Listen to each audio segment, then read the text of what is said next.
નમસ્કાર, GSTV news જોઈ રહ્યા છો આપ. હું છું માનસી. આજે 12 વાગ્યાના મુદ્દામાં વાત કરવી છે ચૂંટણી માટે ચૂંટણી બોન્ડ શું બની શકે છે મોટા મુદ્દાની એક અપડેટ સૌથી પહેલા જે મળી રહી છે તેના ઉપર નજર કરીએ. લોકસભાની ચૂંટણીની તારીખ જાહેર થતા રાજકીય પક્ષોની કવાયત તેજ બની છે. ત્યારે મહત્વની વાત એ છે કે જે ચૂંટણી બોન્ડ ઇલેક્ટોરલ બોન્ડની જાણકારી સામે આવતા લોકોમાં ચર્ચાનો માહોલ છે. એક તરફ જે મસ્ત મોટું દાન મળ્યું હતું અને તે પછી ઇલેક્ટોરલ બોન્ડના નંબર ન આપવા મુદ્દે સુપ્રીમ કોર્ટમાં સુનાવણી હાથ ધરાઈ.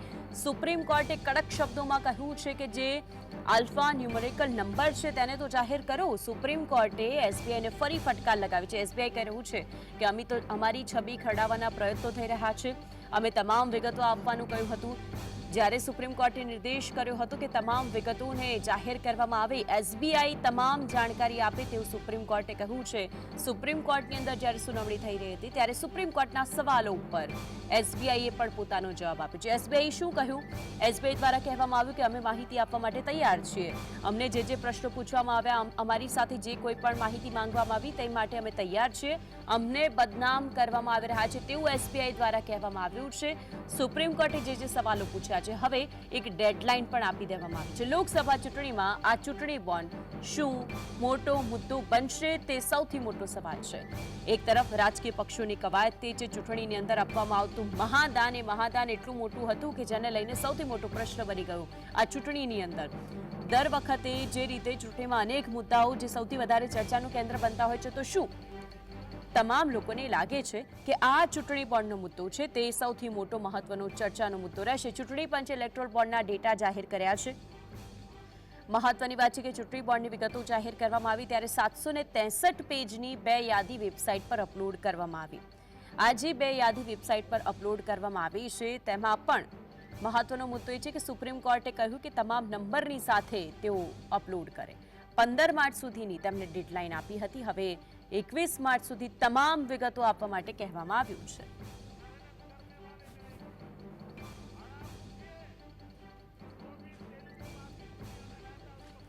પહેલી યાદીની અંદર બોન્ડ ખરીદનારની વિગતો જાહેર કરવામાં આવી. બીજી યાદીમાં રાજકીય પક્ષોને મળેલા બોન્ડની યાદી હતી તેને પણ જાહેર કરવામાં આવી.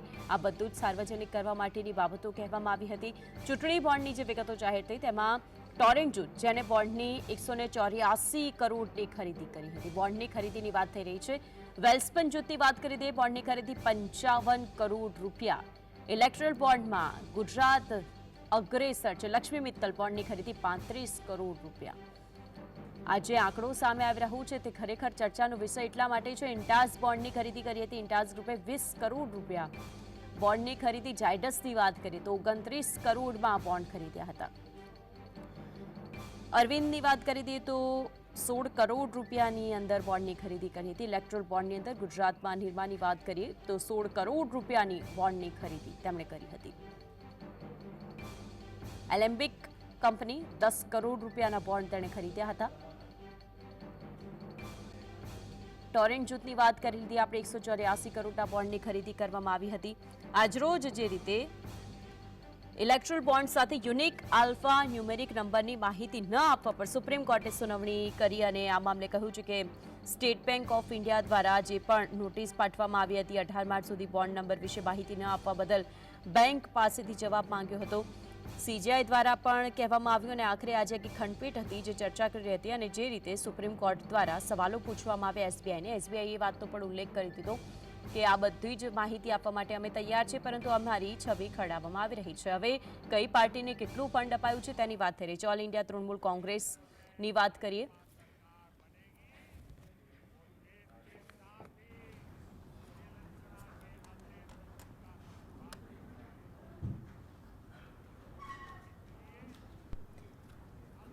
તો આજ અંગે ચર્ચા કરવા માટે આપણી સાથે સ્ટુડિયોથી સહયોગી અનિલ જોડાયા છે અને રાજકીય વિશ્લેષક પ્રશાંત ગઢવી આપણી સાથે જોડાઈ ગયા છે. આપ બંનેનું સ્વાગત છે જીએસટીવીમાં. અનિલ, સૌથી પહેલા આપની પાસે આવવા માંગુ છું. આજરોજ જે સુપ્રીમ કોર્ટમાં થયું તેની સૌથી પહેલા વિગતો. ખાસ કરીને આજે ત્રીજી વખત એવું થયું માનસી કે સુપ્રીમ કોર્ટે ખખડાવ્યા લિટરલી કે તમે કેમ માહિતી નથી આપી રહ્યા. તમે જો શરૂઆતમાં જ એસબીઆઈએ કેવી ચાલાકી કરી કે શરૂઆતમાં જેવું કીધું કે અમને 136 દિવસ જોઈએ. કેમ ભાઈ તમને 136 દિવસ જોઈએ? તમે તો કહેતા તમે ફૂલ પ્રૂફ અમારી પાસે સિસ્ટમ છે, 1.5 કરોડની અમે અલગ પ્રકારની સિસ્ટમ બનાવી છે. જ્યારે ફટકાર લગાવી ત્યારે 1 દિવસની અંદર તમે 2 સૂચિબદ્ધ આંકડા આપી દીધા.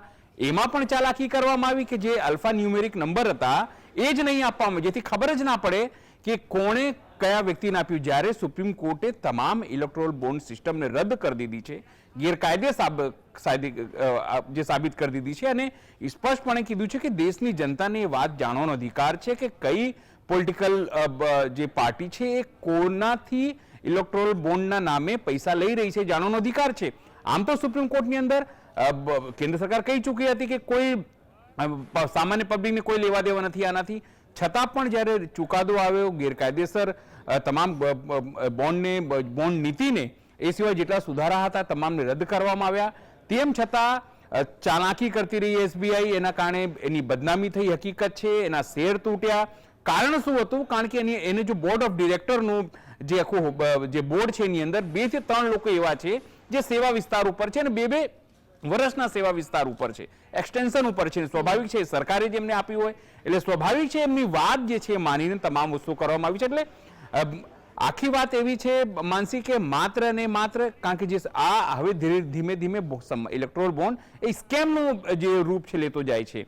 મોદી સરકાર બદનામ ન થાય એટલા માટે તમામ કવાયત થઈ રહી હતી. અને આજની દિવસની વાત કરું તો આજે હવે 21 તારીખ સુધી જ્યારે સમય આપવામાં આવ્યો છે એટલે 21 તારીખ સુધી એક ગણતરી કરીને ન્યુમેરિક જે નંબર છે એનાથી ખબર પડી જશે કે કઈ પાર્ટીએ બોન્ડ લીધા છે અને કઈ પાર્ટીએ બોન્ડ નથી લીધા. એક અલગ વસ્તુ ખાલી તમને કહેવા માંગીશ કે કાલે જ જે રીતે શરદ પવારે અને આમ આદમી પાર્ટીના અરવિંદ કેજરીવાલે કહ્યું કે અમે જાહેર કરવા તૈયાર છે અને એમણે જાહેર પર કરી દીધું કે અમને એટલા બોન્ડ મળ્યા છે. હવે પડકારે છે કે કઈ પાર્ટી બીજેપી જાહેર કરે છે, કોંગ્રેસ જાહેર કરે છે. અને સમગ્ર ઘટનાની અંદર એક મોટી વાત એ છે કે સીપીઆઈએમ જે પાર્ટી છે માનસી એણે જ કોઈ પણ પ્રકારનું બોન્ડ નથી લીધું, બાકી મોટા ભાગની પાર્ટીઓએ લીધું હતું. એટલે આજની ડેવલપમેન્ટમાં એટલું જ છે કે હવે 21 તારીખ સુધી કોઈ પણ ભોગે એસબીઆઈએ જે નંબર છે આપવા પડશે ને લોકોને ખબર પડી જશે કે કયા જે પોલિટિકલ પાર્ટીએ અને કયા બિઝનેસ ઘરાનાઓએ આ પ્રકારની જે એમને બોન્ડ છે આપ્યું છે. ઠીક છે પ્રશાંતભાઈ, આપની પાસે આ માંગીશ કે અનિલે જે વાતનો ઉલ્લેખ કર્યો કે આજે જે રીતે સુપ્રીમ કોર્ટમાં થયું 21 માર્ચની ડેડલાઇન આપી દેવામાં આવી છે કારણ કે જે રમત રમવામાં આવી આલ્ફા ન્યુમેરિક નંબર જ જાહેર ન કરવામાં આવે. સુપ્રીમ કોર્ટ કહે છે કે ભાઈ તમે તો જાણકારી આપવાની વાત કરતા હતા, શું આપ્યું છે આપે? અને પછી કહે છે કે અમારી છબી ખરડાવવાનો પ્રયત્ન થઈ રહ્યું છે. મુદ્દો એ છે પ્રશાંતભાઈ કે આ ચૂંટણીની અંદર આ ઇલેક્ટ્રોલ બોન્ડ શું સૌથી મોટો મુદ્દો બનશે ખરો? જો મુદ્દા જેટલા પણ એ બધા મુદ્દા બહુ જલદ છે, ચલાવવા હોય અને ચાલે તો 100% એટલે એ વિચાર માંગી લે એવા બધા મુદ્દાઓ છે કે આવું કેમ થયું, કેવી રીતે થયું. પણ તકલીફ એ છે કે આપણા દેશમાં હજી પણ મુદ્દાની રીતે ચાલતા નથી અને ચૂંટણી ટાણે ચૂંટણી આવે ત્યારે રાજકીય પક્ષો એકબીજા પર બીજી જે રીતે આરોપો નાખતા હોય છે એની તરફ આખી ઝુકાવ થઈ જતો હોય છે. બાકી જેટલો જ 2019માં પુલવામામાં જલદ RDX આવ્યો એટલો જ જલદ મુદ્દો આ એસબીઆઈ નો છે. ભારતની સૌથી પહેલી નેશનલાઇઝ બેંક અને જેની ઉપર ભારતની જનતાને વિશ્વાસ હોય. આપણે એમ કહીએ કે ભાઈ ખાતું ખોલાવો તો એસબીઆઈ માં ખોલાવો, પ્રાઇવેટ નું ઠેકાણું નહીં, ગમે ત્યારે ઉડી જશે, ગમે ત્યારે ઉડી જશે. એ જ રીતે તમારે એફડી કરવી હોય તો ભાઈ એસબીઆઈ માં કરો, બીજે ક્યાંય બહુ જલ્દી કરાય નહીં. જેવી રીતે LIC નો વીમો પહેલા લોકો લેતા હતા. હવે આખો નાટ્યાત્મક ઘટનાક્રમ તમે જુઓ. આ ક્રોની કેપિટલિઝમને જો ખોલવામાં આવે અને ક્રોની કેપિટલિઝમ કહેવામાં આવે છે એને જો ખોલવામાં આવે તો કૌભાંડ કરતા એટલે કૌભાંડ શબ્દ પણ નાનો પડે અને આંકડા તમે લખી ના શકો એટલા ઝીરો આની પાછળ લાગે એટલા કરોડોના કૌભાંડ બહાર આવે એવી પરિસ્થિતિ છે. બહુ સ્પષ્ટપણે વાત છે, મને એટલે ચોક્કસ ખ્યાલ છે. આપણે જે દર વખત કહેતા હોય છે કે પાર્ટી ફંડ કોન્ટ્રાક્ટરોને મળતિયાઓને જે ટેન્ડરો મળતા હોય છે પાર્ટી ફંડ એટલે બીજેપી કે કોંગ્રેસ કે જે બી રાજ્યમાં જેની સરકાર ચાલતી હોય એ લોકો આવી રીતે ઇલેક્ટ્રલ બોન્ડ મારફતે એ પૈસા વ્હાઇટમાં કન્વર્ટ કરાવીને પોતે લેતા હોય છે. અને ઘણા તો આપણે એવા જોયા છે કે રાજકીય પાર્ટીઓ છેલ્લી ઘડીએ 80cc માં માફ કરાવવા માટે પણ મોટું ફંડ લેતા હોય, પૈસા લે પછી દોર પાછા આપતા હોય છે. અત્યારે તમે આખી આ પરિસ્થિતિને જો જુઓ તો એસબીઆઈ કેવું આમ કાયદેસર ઉલ્લુ બનાવી રહ્યું છે. એટલે સુપ્રીમ કોર્ટને પણ એ કંઈક ગણકારતું નથી, કાં તો એની ઉપર એવું પ્રેશર છે કે ભાઈ આ ગણકારતું નથી, સુપ્રીમ કોર્ટને પણ ગણકારતું નથી. તમે જો પેલા કે અમારી પાસે આમ નથી, ટાઈમ આપો. હવે તમે એસબીઆઈ ના એટીએમ માંથી બહાર આવો ને તો તમને મેસેજ આવી જાય છે કે તમે આટલા વિડ્રો કર્યા કે આટલા ડિપોઝિટ થયા, તો એમની પાસે 22,250 બોન્ડની માહિતી ના હોય. તમારો એક ઈએમઆઈ 5 તારીખે ભરવાનો હોય એ તમારો ના ભરાય તો 6મી તારીખે તમારી ઉપર ફોન ચાલુ થઈ જાય SBI માંથી કે હપ્તો તમારો બાઉન્સ થયો છે અને તમારી 22,250 બોન્ડનો ડેટા ના હોય. આ કંઈક એવી મુદ્દો છે. એટલે ઓવરઓલ જો વિપક્ષ બી મુદ્દો ક્યાંક ઉછાળે છે, પણ એ ઉછાળેલો મુદ્દો કાં તો વોટમાં કન્વર્ટ નથી થતો, કાં જ્યાં પેઇન પોઈન્ટ ટાર્ગેટ કરવાનો હોય છે. તમને ખ્યાલ હશે કે આપણે જે પેલું સ્કેમ કૌભાંડ જે બહાર આવ્યું હતું પિક્ચર હર્ષદ મહેતા, એના કરતા પણ મોટો ઘોટાળો હતો આમાં દેખાઈ રહ્યો છે SBI ની અંદર. કે તમે આજે મારે ઇલેક્ટ્રોલ બોન્ડ ખરીદવા હોય, હું જઈને ઉભો રહું તો મારી પાસે કાં તો ફોર્મ ભરાવે, મારું આધાર કાર્ડ માંગે, કંઈક તો ડિટેલ માંગે, એ ડિટેલના આધારે મને રિસિપ્ટ આપે. હવે એમણે જેવું કીધું બંધ કવરમાં આપી ગયા છે અને એ કવર અમે ક્યાંક લોકરમાં મૂકેલા છે એટલે એની પાસે માહિતી નથી. આ બધું કાયદેસર દેખાઈ આવે છે કે કોઈકનો બચાવ કરવા માટે થઈને. અને એમણે જે માહિતી બહાર પાડી છે એમાં કેટલી કંપનીઓ એવી છે કે જે પોતાના વેન્ડરોને પેમેન્ટ નથી કરતા. આજે તમારે ત્યાં કોઈ વેન્ડર કામ ફર્નિચરનું, ઇલેક્ટ્રિકનું, બીજું ત્રીજું એને પેમેન્ટ ના કરતા હોય અને અહીંયા ઇલેક્ટ્રોલ બોન્ડમાં કરોડો રૂપિયાના બોન્ડ ખરીદ્યા છે. તો કઈ આ બધું શું ચાલી રહ્યું કોને છે? ફંડ આપ્યું, કોના દ્વારા ખરીદવામાં આવ્યા, કઈ પાર્ટીને સપોર્ટ કરવામાં આવ્યો? જ્યારે કોર્ટની અંદર કહેવામાં આવ્યું કે ભાઈ તમે જાહેર કરો, આમ ડેટા એકત્ર નતો થતો, પરંતુ ફરી પછી એ જ 24 કલાકની અંદર જો ઓનલાઈન બધી જ વસ્તુ આવી શકતી હોય તો એ જ સવાલ ઉદ્ભવે છે. પ્રશાંતભાઈ, અનિલભાઈ આપની પાસે આવવા માંગુ છું. જે રીતે પ્રશાંતભાઈની વાત સામે આવી કે આખરે એક વસ્તુ જ્યારે આપણે કોઈ પણ એક બેંક એકાઉન્ટ પણ ખોલાવતા હોઈએ તો આધાર કાર્ડ વિના, ફોર્મ ભર્યા વિના, આપણી પૂરી માહિતી વિના એ લોકો બેંક એકાઉન્ટ પણ નથી ખોલતા. આ તો ઇલેક્ટ્રોલ બોન્ડ મહાદાન, કોઈ પણ પક્ષ હોય તે દાન વિના ચાલતું નથી. દરેક પક્ષ માટે રાજકીય ભંડોળ જરૂરી છે. પરંતુ જે આંકડો સામે આવ્યો મસ્ત મોટો, તે આંકડાને લઈને આપનું શું કહેવું છે? જે આપણે મેઇન મુદ્દો હતો માનસી, એ પ્રમાણે જે તમે સવાલ પૂછ્યો એ પ્રમાણે કે આની ચૂંટણી પણ અસર કેટલી પડશે, બિલકુલ હું માનું છું પડશે. પહેલા એ સવાલનો જવાબ આપ્યો. કેમ? વડાપ્રધાન જ્યારે 2014માં આવ્યા ત્યારે એમ કહેતા હતા કે હું ભ્રષ્ટાચારને નાબૂદ કરીશ, ભ્રષ્ટાચાર એ પણ જે પણ લોકો છે એમને છોડીશ નહીં. પણ જે રીતે આખું ઇલેક્ટ્રોલ બોન્ડનું નિયમ બન્યું એ કાયદેસર કરતું હતું કે તમે ભ્રષ્ટાચાર કરો. મોટી વાત હવે એ સાબિત થઈ રહી છે કે કેટલીક કંપનીઓ, કારણ કે આપણા દેશમાં રજિસ્ટર કંપનીઓ 16 લાખની આસપાસ છે માનસી, એમાંથી 1300 થી લઈને 1450 કંપનીઓએ ઇલેક્ટ્રોલ બોન્ડ આપ્યા છે. એમાં બી 30 થી 50 કંપની એવી છે જેમણે કરોડો રૂપિયાના બોન્ડ લીધા છે અને આપ્યા છે. હવે જો તમે જો એની માહિતી જોશો અને જે છાપામાં અલગ અલગ પ્રકારે માહિતી આવી રહી છે, તમને હસી આવી જશે. જે કંપનીઓએ ક્યારે કોઈ પાર્ટીને કોઈ પણ પ્રકારનો 1000 રૂપિયાનો બી ફંડ નહોતું આપ્યું, એ પાર્ટીઓને ત્યાં ઈડી જાય છે, GST વિભાગ જાય છે, ઇન્કમ ટેક્સ જાય છે, DRI જાય છે, એવી કંપનીઓ જાય છે ને એના જ અરસામાં જ્યારે એમને રેડ પડે છે ને પછી એ લોકો ઇલેક્ટ્રોલ બોન્ડ લે છે. એટલે આ કોઈ નાની મોટી વાત નથી. તમે તમારી જે એજન્સીઓ છે એને એક્સટોર્શન માટે ઉપયોગ કરતા એવી વાત સાબિત થશે. એટલા માટે આ તમામ વસ્તુઓ નથી બહાર આવવા દેવા માંગવામાં આવી રહી. એટલે જે ભ્રષ્ટાચારનો મુદ્દો વડાપ્રધાન નરેન્દ્ર મોદી જે તે સમય લઈને આવ્યા હતા, અત્યારે પણ તેઓ જ્યારે તેલંગાનામાં વાત કરતા હતા અને ભ્રષ્ટાચારની વાત કરતા હતા ત્યારે ઈડીએ BRSના જે પ્રમુખ છે કે ચંદ્રસે, એમની દીકરીને જે છે શરાબ પાણી એમાં અરેસ્ટ કર્યો છે. એટલે કાર્યવાહી હજુ ચાલુ છે, છતાં બીજેપી કેટલી દૂધની ધોયેલી છે એ મોટી વાત છે, વડાપ્રધાન કેટલા દૂધના ધોયેલા છે એ મોટી વાત છે. સવાલ એ છે કે જો તમે પારદર્શિતાની વાત કરતા હો તો તમારે પોતે as a BJP, as a party, as a વડાપ્રધાન આ ચૂંટણીની અંદર તમે તમારો ચિઠ્ઠો ખોલી દેવાનું હોય કે અમને આ પાર્ટીએ આટલા રૂપિયા આપ્યા. તો તમે નથી કહી રહ્યા એટલે સવાલ ઉભા થાય છે કે આધાર પુનાવાલા તમને મળે છે એના પછી તાત્કાલિક તમને એને ઓર્ડર આપી દે છો. તમારી પાસે દક્ષિણનો એક લોટરી કિંગ જે 2015 થી એનો પરિવારનો એક વ્યક્તિ તમારી સાથે છે, છતાં એની કમાણી 130 કરોડ છે અને તમને આપે છે 1300 કરોડથી વધારેનો ચંદો. તો આ તમારી ભ્રષ્ટાચારની લડાઈ કેવી રીતે છે? અને જે પ્રકારે તમે બીજી વાત કરી એ પ્રમાણે કે તમામ પ્રકારનું આ એક કૌભાંડ છે એ હકીકત છે. અનેક પત્રકારો શરૂઆતથી આ વાત કહેતા હતા, રાહુલ ગાંધી પણ આ વાત કહેતા હતા, પણ હું પ્રશાંતભાઈની વાતથી સંમત છું કે તેઓ લોકોને કઈ રીતે કન્વિન્સ કરે છે આ કે મોટો કૌભાંડ છે અને વડાપ્રધાનથી લઈને બીજેપીથી લઈને તમામ લોકો આની અંદર સામેલ છે અથવા તો એમની મુખ સંમતિ હતી. હું નથી કહેતો કે કદાચ એમને સામેલ, પણ મુખ સંમતિ હોઈ શકે. કારણ કે અને અમિત શાહ એક કાર્યક્રમમાં જાય છે નેશનલ ચેનલના, જુઠ્ઠું બોલીને આવે છે કે માત્ર 6000 કરોડ મળ્યા છે. એટલે સાહેબ હવે લોકોને પબ્લિક ડોમેનમાં છે અને વડાપ્રધાન માટે આ જ એક વડાપ્રધાન છે જેના માટે તમે જુઓ સોશિયલ મીડિયા પર એવા મીમ ચાલે છે કે આપણે શબ્દોનો ઉપયોગ નથી કરી શકતા, એવા હેશટેગ ચાલી રહ્યા છે, આપણે વાત નથી કરી શકતા. એ વાતનો બચાવ કોઈ પણ બીજેપીનો નેતા નથી આવી જનતા જોઈ રહી છે ને, આ બધી જ વસ્તુ જે અત્યારે તમામ ટીવી સ્ક્રીનની ચર્ચાઓમાં કેન્દ્રમાં હોય તે વસ્તુ જનતા સુધી પણ પહોંચતી જ હોય, એ પણ આપણે યાદ રાખવું. પ્રશાંતભાઈ, આપની પાસે આવું છું. જે રીતે અનિલને પણ આપણે સાંભળ્યા કે જે આખા મુદ્દાની એમણે વાત કરી, એક તરફ એ ચૂંટણી એમ કહેવાય કે હજુ તો ઘણા એવા લોકો હશે કે જેને ઇલેક્ટ્રોલ બોન્ડ શું છે ને એ લોકોને એ વસ્તુ પણ નથી ખબર. તો એ ઇલેક્ટ્રોલ બોન્ડ કે જેનો ઉપયોગ બેરર બોન્ડ તરીકે પણ થઈ શકે, કોઈ પણ વ્યક્તિ, કંપની કે પેઢી કે જે દાન આપે છે, દરેક પક્ષ આ દાનથી જ ચાલતું હોય છે. કોઈની પાસે એટલો બધો પૈસો ને, પરંતુ એ જે બસ મોટી રકમ ભારતીય જનતા પાર્ટી પાસે મળી. બીજા નંબર પર કોંગ્રેસ પણ છે, એના પછી તૃણમૂલ કોંગ્રેસ છે, બીએસપી સહિત એવી ઘણી બધી પાર્ટીઓ છે કે જેણે એક પણ પ્રકારનો બોન્ડ ખરીદ્યા પણ નથી. આપના મતે એવી કઈ પાર્ટી અને તેમાં પણ આ બધા જ મુદ્દાઓને લોકો સુધી કઈ રીતે પહોંચાડી શકાય? જે ચૂંટણીનો મુદ્દો શા માટે બની શકે મોટો?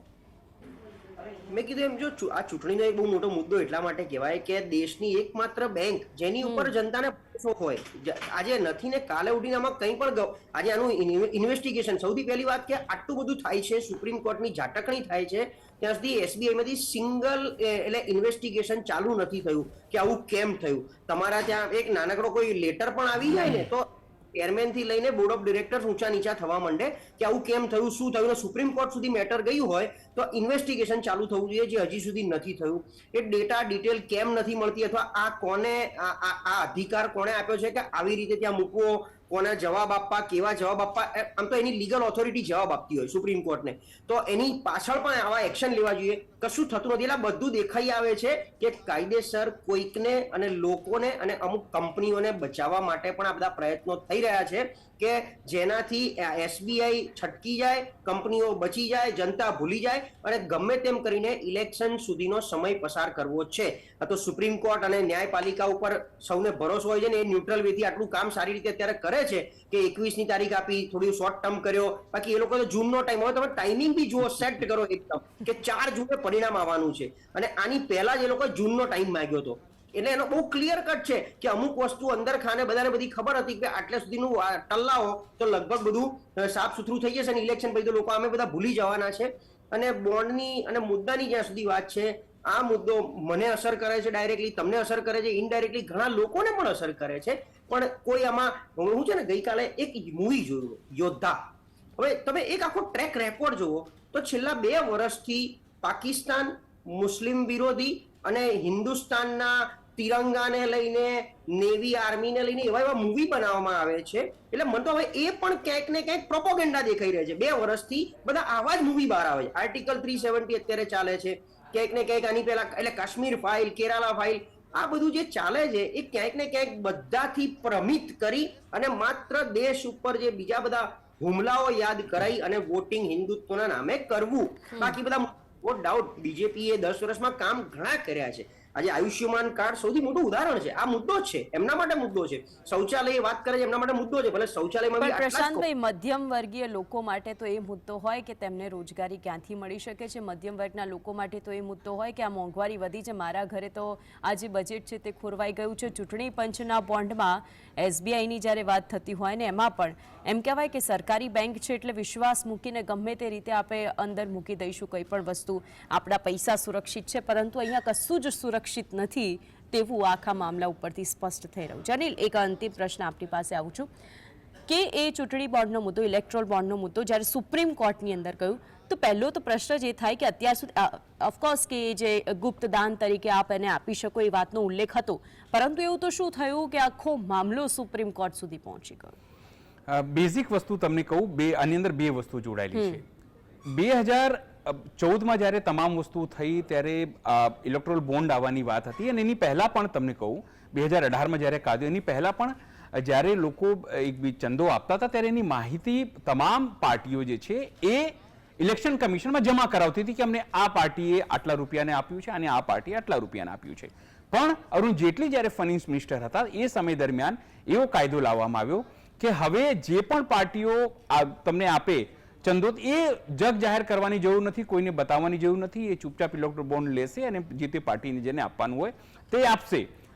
જ્યારે ચૂંટણીની અંદર અને લોકશાહીની અંદર એ વાત હોય કે તમે જે પાર્ટીને ચૂંટો છો એ પાર્ટી કોના માટે કામ કરે છે? શું એ પ્રજા માટે કામ કરે છે, બિઝનેસમેનો માટે કામ કરે છે, કોઈ વિદેશી તાકાતો માટે તો કામ નથી કરતી? એ તમામ પ્રકારનો સવાલો ઊભો થાય છે અને એ જ તમામ પ્રકારના અધિકારોનું હનન આની અંદર થતું હતું કે તમામ આઈટીના નિયમોને જે બદલવામાં આવ્યા, કંપની એક્ટને બદલવામાં આવ્યા, એવા કાયદાઓ મૂકવામાં આવ્યા. કોઈ વિદેશી કંપની પણ લોકલ કંપની થકી તમને ચંદો આપી શકે છે. પહેલા એવું હતું કે એના ફાયદાના બેનિફિટના 7% આપી શકતું હતું. એ બાઉન્ડ કાઢી નાખવામાં આવ્યું. એટલા માટે જ તમે જુઓ જે અત્યારે નામો આવી રહ્યા છે કે એને 3 કરોડ રૂપિયાનો ફાયદો ના થતો હોય પણ એને 30 કરોડના બોન્ડ લીધા છે. કેમ લીધા હોય? શું એને એ પોતાના કર્મચારીઓને નથી આપતું? અને એક તમે વાત છેલ્લી કીધું, તમે કીધું કે સામાન્ય લોકોને અસર કેમ પડે છે. બિલકુલ અસર પડે છે આનાથી, બોન્ડથી. કારણ કે જો વીજળીની કંપનીએ 30 કરોડ રૂપિયા આપ્યા હોય તો એનો વધારો એ જનતા ઉપરથી જ લેવાની છે. જો ચેન સપ્લાય કંપનીએ આપ્યું હોય તો એ ભાવ વધારો કરવાની જ છે. એ અનાજ કંપનીએ કોઈ દાન આપ્યું હશે તો એની છૂટ એને ક્યાંક ને ક્યાંક સરકાર તરફથી મળી હશે અથવા મળવાની લાલચે એને તમામ વસ્તુ કરી હશે. કારણ કે એને એ વાતનો વિશ્વાસ હતો કે કાયદો એવો બન્યો છે કે મારું નામ ક્યાંક જાહેર થતું નથી. એ સિવાય એક પાર્ટીને ટોટલ બોન્ડના 10,000 કે 20,000 કરોડના એકલા 50% મળે અને બાકી પાર્ટીઓને થોડા મળે તો લેવલ ફિલ્ડની તો કોઈ વાત જ નથી. આ એવી વાત છે, એક પહેલવાન 100 કિલોનો હોય અને એને 30 કિલોના પહેલવાન સામે લડવાનું છે તો સ્વાભાવિક છે લડાઈ ક્યાંક લોકશાહીમાં આ કોઈ જગ્યાએ કોઈ કાળે ચલાવી ન લેવાય. અને એ જ કારણેથી આ તમામ વસ્તુઓ સુપ્રીમ કોર્ટમાં ગઈ હતી અને માત્ર સીપીઆઈ એવી પાર્ટી છે જેણે 1 રૂપિયાનું બોન્ડ નથી લીધું, બાકી તમામ લોકોએ લીધું છે. અને એ જ કારણ કે લોકશાહીની અંદર પારદર્શિતા મહત્વની વાત હતી અને એ પારદર્શિતાનું આની અંદર ઉલ્લંઘન થયું હતું અને ઉલ્લંઘન કરવા માટે આવા નિયમો બનાવવામાં આવ્યા હતા જેની જાણ વડાપ્રધાનથી લઈને અમિત શાહથી લઈને તમામને હતી. છતાં ભ્રષ્ટાચારના નામે લડવાથી પોતે ભ્રષ્ટાચાર કરતા હોય એવું દેખાતું હતું. બિલકુલ, ખૂબ સારી રીતે આપે એક્ઝામ્પલ આપીને સમજાવ્યું કે આખરે ઇલેક્ટ્રલ બોન્ડ સામાન્ય જનતાને કેમ ઇફેક્ટ કરે છે. અને ઇફેક્ટ એટલા માટે કરતો હોય કે જો ગુજરાતની અગ્રેસર કંપનીઓ, બધી મોટી કંપનીઓ જે ઇલેક્ટ્રલ બોન્ડ ખરીદતી હોય તો તેનો આમ નહીં તો આમ ખર્ચો અને ભાર આપના ખિસ્સા ઉપર ચોક્કસથી પડશે. અનિલ અને પ્રશાંતભાઈ, આ બંને અમારી સાથે જોયા તે બદલ આપ બંનેનો આભાર. તો આખરે આજે ઇલેક્ટ્રલ બોન્ડનો મુદ્દો છે તે આગામી સમયની અંદર ઇલેક્શનની ડેટ જાહેર થઈ ગઈ છે. ચૂંટણીના મહત્વના મુદ્દાઓ સામે સૌથી મોટો મુદ્દો આ ઇલેક્ટ્રલ બોન્ડ બની રહેશે. સમાચારોમાં હાલ બસ આટલું જ. નમસ્કાર.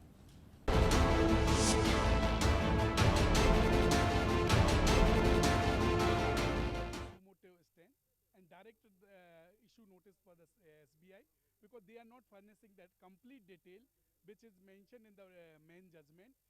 Initially they are moving one application for extension. They says they want to 4-month time, but Supreme Court directed to furnish the detail very next day.